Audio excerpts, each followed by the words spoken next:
Hello everyone, we are back once again with AM2R. We're in a cave, and that's what's going on. Is there an allegory in this cave? There is no allegory in this cave.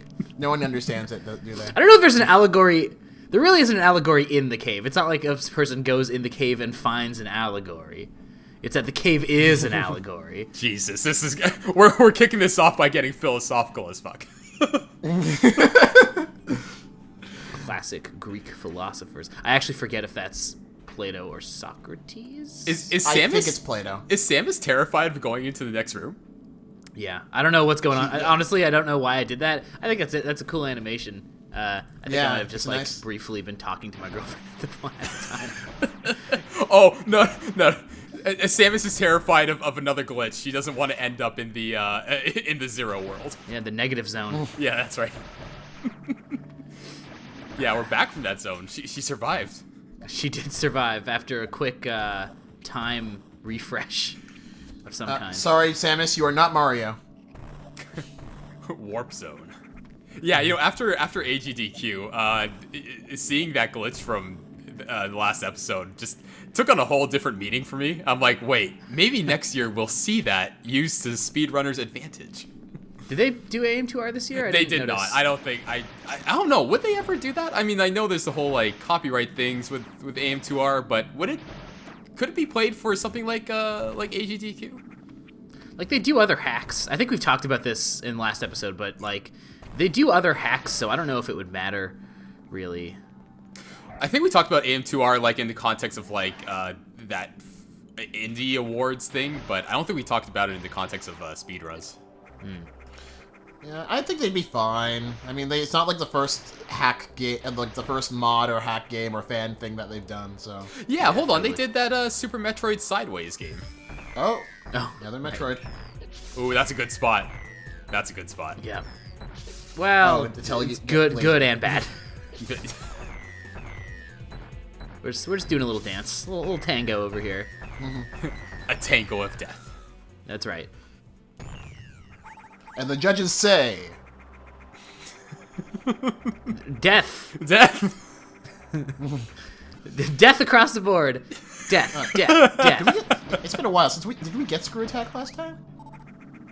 No. Screw Attack you don't get till much later on. No, but but this is a double jump or? Yeah, so you get the double jump pretty early. I don't remember. I think we got that last episode or something. I don't entirely remember. we? But you do eventually get the Screw Attack proper. Everyone watching this is gonna be like, what the hell? These guys have horrible memories. No, there was Yeah. actually a bit of a gap between the recording of the last episode and this episode. Yeah. Listen, it happens. Yeah. Don't believe the release schedules of your favorite YouTube Let's Players. It's all a lie. Never all at once. Yeah, because I mean, we've had instances where it's just oh, we haven't played this thing in 2 months. Yeah. I don't think we've ever reached 2 months, but definitely a month. I have with Donkey Kong, because it took me a while to get through all those playthroughs. Oh shoot, yeah, that's true. Yeah, so I mean, there were times I just sort of took at one point I took a 2-month break from recording that. Yeah, see, that's funny because I usually do all my recordings in a sitting. I don't know why. That's because you play games that you know really, really well. This is true. Yeah, canonically, the games I've played for this channel are ones that I know very, very well. Big's Big Fishing Adventure 3 probably being the exception to that. Sure. Apparently, that's getting a full release very soon. Great. No, that's awesome. are you serious? That game looks cool, man. It's I'm into it. Fan games should be weird. Yeah, it definitely takes the cake. Oh god, I love that you made a video on that. Oh, I couldn't. Oh, yeah, Jordan, that was your fault. That game was your fault. I forgot about that. You had me playing Flappy Birds in that damn thing. I forced you to do nothing. I just said, "Hey, Will, there's a Big's Adventure game." Look, and you're just what? If you tell me about a Sonic fan game, I'm gonna play it. It's not my fault. That's your own fault. What's my own doing? I am my own monster. So we're in this plant zone. We are in this plant zone. We're in the chemical plant zone. Nice. How do you feel about because this is mandatory, like this section right here, because you gotta defeat all the Metroids. But on the map, it doesn't show up until like you go out of your way to explore. How do you guys feel about that? Dig it. It keeps the mystery up. Like it's the same. The whole game has this tone of just like you're kind of never safe, and it's like, hey, a boss fight could be right up here. You don't know when a Metroid's gonna pop up, and so it's obscuring that information on the map is definitely part of that. And it's also like, I think I've said this before, maybe on earlier episodes, but I really do think in terms of the map, this is actually like one of the better Metroid games. You know, even like counting the official ones, like I feel like this map is like pretty easy. I have there was a couple episodes earlier on where I got lost, and you know I noted that when it happened, but for the most part, I pretty much went through this game pretty smoothly without a lot of really bad moments, and the moments where I did get lost, after figuring out where I was supposed to go, did really seem like my fault. Not really necessarily the game's. Like, there were environmental cues that I just straight up missed and didn't read. So, like, I don't know. I think in terms of obscuring information, this is like one of the better Metroid games, honestly. Yeah, I agree with that. Especially, well, even in respect to like the original version, like the map wasn't too bad. It's just that playing on a Game Boy, it's impossible to know where anything is. Right. Once you actually get like a map, like what you look up on the internet, which didn't exist back when it was released, then you sort of totally are able to get it. But once you, but I mean, playing without that sort of map function, this game kind of becomes a nightmare. Because especially in the original version, because everything looks the same. And I also agree with you with the whole like, keeping the mystery part of it. It does because it does sort of keep that tension that a lot of games even now do not have. Even the old version was like that. I was watching recently streams of Resident Evil 7 because I'm not a horror fan, so I can never bring myself to play something like that. But watching other people dick around in it is fun. And it's like, yeah, even watching it, like, you have that sense of you are not safe. It's out of nowhere, something can come and kill you. I literally just bought that game this afternoon. Oh, I'm surprised. Will, do you play a lot of? Have you like traditionally played those games before? I've played the ones on the PlayStation 1. And so then, like the originals. Yeah, the originals. Yeah. But once it hit the PS, and I think I missed the PS2 era. The PS3 era, I deliberately avoided because I just heard that those like the Resident Evils. I think what was that? Resident Evil 5 was bad. 5. Yeah, 5, so 6, I didn't even bother. But I've heard that Resident Evil. Wait, so you haven't played Resident Evil 4? No, I've played Resident Evil 4. Okay, good, because that game is really good. That game is excellent. I don't know if I've beat it though, but I have I think I made it like maybe like 3/4 of the way through, and then I think I honestly don't remember, but I have like seen the game played fully through by like. That game is so good. That's the only Resident Evil game that I've played. I've never played a single Resident Evil game.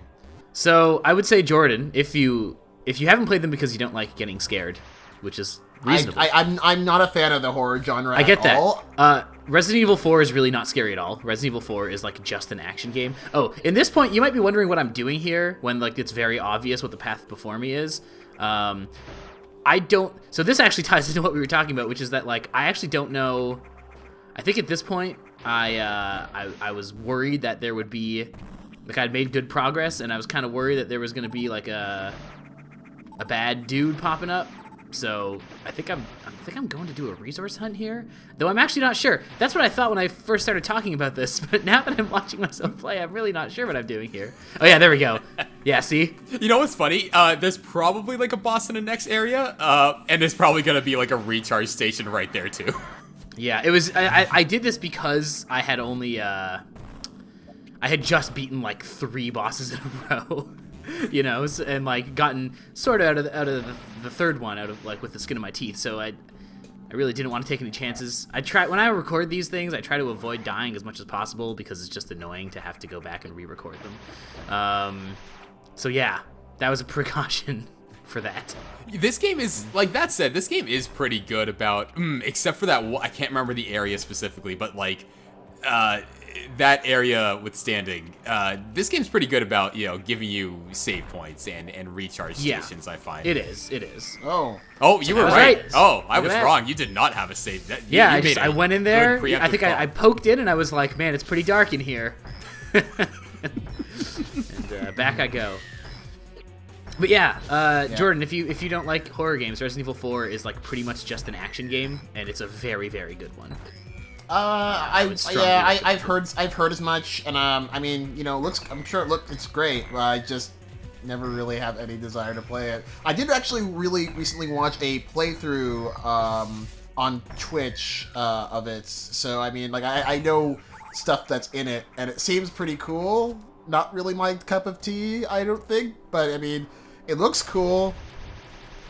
Sure. Although, yeah, I haven't played a Resident Evil game, but I've watched quite a few of them being played, and sometimes I say, you know what, that's good enough for me. I mean, watching them being played by people can be pretty hilarious, so... Sure. 7 I'm really looking forward to. Like, actually, it's funny, when I went to pick up the game today, because I just reserved it online before heading to the Best Buy, the guy came out, because I guess he heard that whoever was going to pick up Resident Evil 7 was there, and he just, like walked so briskly out the door and was like, my friend, let me tell you about this game. and then proceeded to tell me how terrified he was when he played it. So... I've heard it's really good. I've been surprised by how positive the thing was. I didn't really think Capcom had it in them to like turn that series back around. Yeah, like apparently it's gone back to its roots and made it scary again, and like it's pulled away from the from the action. I don't know what they did with 5 and 6, but what I've been hearing is that they've pulled away from that. Yeah, 5 is even less of a 5 is basically just like a co-op action game. Yeah. It's like you're just going around bright environments shooting stuff. It's 5 is not bad if you play it in co-op, but it's like 5 is great for all the memes that came from it. If there's I will never say that a thing is great because memes came from it. That's just a statement I would never make. So also the voice actor for Wesker is great. Is he good? He's very, very good, and he's also like he has a series of videos that he does on his YouTube channel where he just sort of talks in character. So like there's the scene near the end of Resident Evil 5 where he's just like he has like this monologue where he's like in 5 minutes we'll release optimal altitude for missile deployment, and basically the voice actor just starts like saying like random things, like he's like, George Bush will be released into the atmosphere. It's DC Douglas. He's great.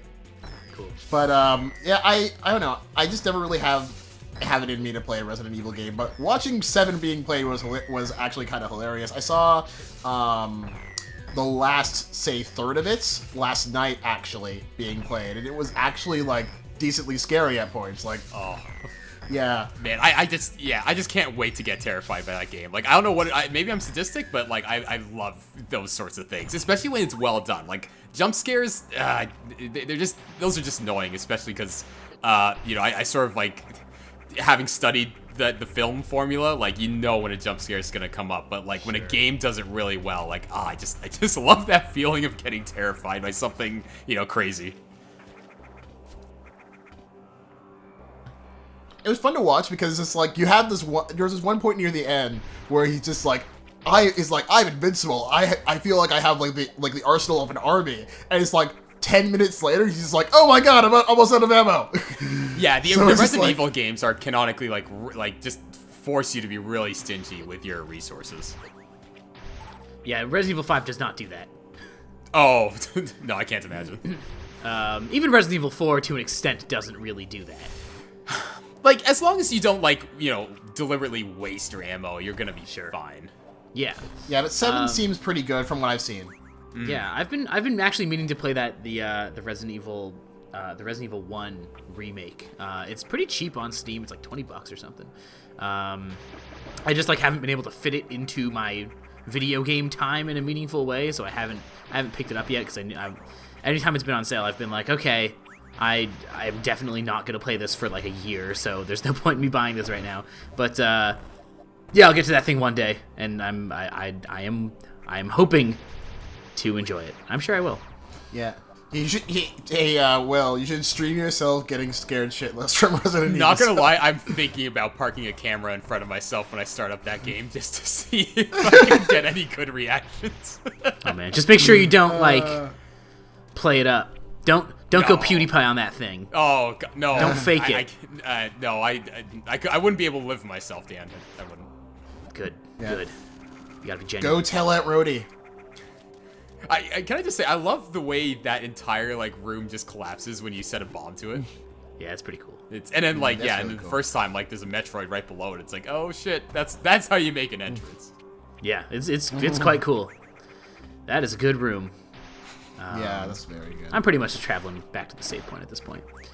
Yeah, Yeah. at some point I need to try and replay the Game Boy version again, just so I can compare it with this. Because it's been too long for me to do a correct comparison. Oh, of course. No, I'm sure I can probably find I'm sure somebody has already done that for me. I just sort of just Google it.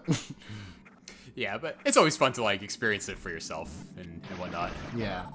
Cause I started doing the same thing Resident Evil 7. I was just watching people play the first 5 minutes of it, and I'm like, man, I gotta do this for myself. This looks great. Yeah, I would not watch a video of a game that I was about to buy. Yeah, I originally wasn't gonna buy it until I saw the people people playing it. I was like, damn, uh-oh, Dan, you're back in this room. I know, back in the virus room. You don't know what boy. sort of evil you're about to I encounter. don't know. Yeah, who knows what comes out of there? Who even knows? Resident Metroid. Get out of that residence of evil.